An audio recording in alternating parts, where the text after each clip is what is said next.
ప్రభు నామమున మీ అందరికీ వందనాలండి. ఈరోజు ఇక్కడ సువార్త ప్రకటించబడడానికి మొట్టమొదటి రీజన్ ఏంటంటే యేసయ్య ఈ గ్రామాన్ని ఎన్నుకున్నాడు. మొదటిది అది. రెండోది, దేవుడు ఒకరి ద్వారా మార్గం తెరుస్తాడు. అది శిరీష.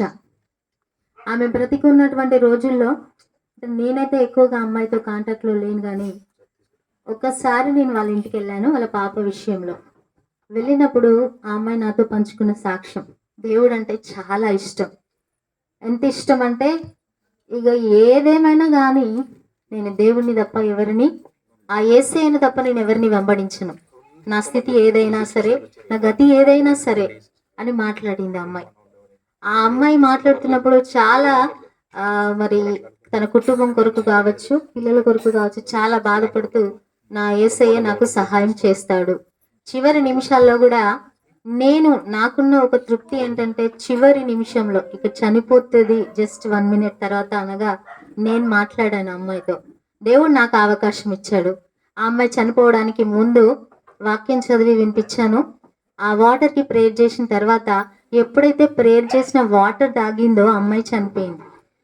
అంటే ఆమె చివరి క్షణం వరకు కూడా ఏం చూసిందంటే దేవుని వైపే చూసింది. ఆ పరిస్థితి ఏదైనా, ఆమెకున్న కష్టాలు మీకు అందరికీ తెలుసు నాకంటే ఎక్కువ. కానీ అందరు అనుకుంటున్నారు ఆ అమ్మాయి అనారోగ్యంతో చనిపోయింది, ఆమె లైఫ్ క్లోజ్ అయిపోయిందని.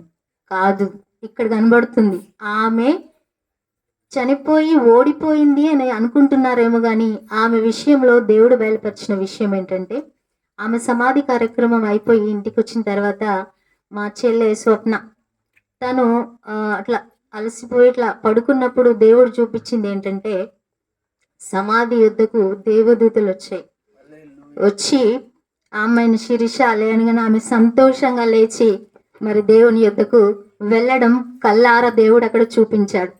నిజంగా ప్రతి ఒక్కరము శరీరంలో ఉన్నవారం ఇప్పుడు ఇక్కడ కూడుకున్నాము. మనం దేవుని కొరకు దేని కొరకు ప్రార్థన చేస్తున్నాం? ఇవన్నీ దేని కొరకు?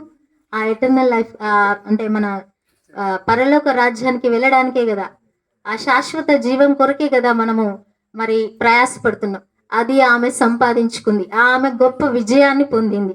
ఆమె మరణించింది అని అనుకుంటున్నారు, కానీ ఏదైతే అవసరమో అది పొందుకున్నది. దేవుడు అది స్పష్టంగా చూపించినాడు. ఆమె సంతోషంగా లేచి దేవదూతలతో పరలోక రాజ్యానికి వెళ్ళడం స్పష్టంగా దేవుడు చూపించాడు. అందు నిమిత్తమై ఈరోజు ఇక్కడ ఈ కూడిక ఏర్పాటు చేయబడింది. ఆమె అనారోగ్యంతో చనిపోయినట్టుగా లోకానికి కనిపించవచ్చు, కానీ ఆమె సువార్తకు మార్గం తెరిచి మరణించింది. ఆమె మరణమే ఈరోజు సువార్తకు ఇక్కడ ఏర్పాటు జరిగింది. ఈ మీటింగ్ పెట్టబడడానికి కారణం ఆమె మరణము ద్వారానే ఇక్కడ జరిగింది. దేవుడు ఆమెను ఎన్నుకున్నాడు. ఇందాక శ్రీకాంత్ అన్నాడు కదా, ఆమె చనిపోయింది అవకాశం లేదని, కానీ ఆమె మరణించిన తర్వాతనే ఇక్కడ మార్గాలు తెరవబడ్డాయి. ఆమె ద్వారా ఇక్కడ సువార్త జరుగుతుంది. ఈ యొక్క గ్రామంలో ఎంతమంది మరి వింటున్నారో, ఎవరికి దేవుడు ఈ యొక్క మీటింగ్ ద్వారా సువార్త అందించడం ఆయన చిత్తమై ఉన్నదో, కానీ వారు తప్పకుండా ఒక దినాన రక్షించబడి ఈ మీటింగ్ ద్వారా ఆమె యొక్క జ్ఞాపకార్థంగా మరి యేసు క్రీస్తు ప్రభు వారి యొక్క జనన దినం సందర్భంగా ఏర్పాటు చేయబడిన మీటింగ్ ద్వారా నేను రక్షణ పొందానని ఒక దినాన ఆ సాక్ష్యం మనందరం వినబోతున్నాం.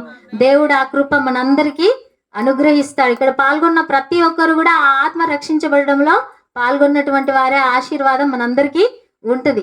మరి ఆ దేవుడి కృపను బట్టి ఆ అమ్మాయి విజయమును పొందుకున్నది. మనందరం కూడా ఈ లోకంలో ఉన్నన్ని రోజులు మరి మనం సువార్త చేయాలి, అనేకులను ఆయన వైపు నడిపించాలి. అదే ఆయన మనందరి ఎడలో కోరుకుంటున్నటువంటిది.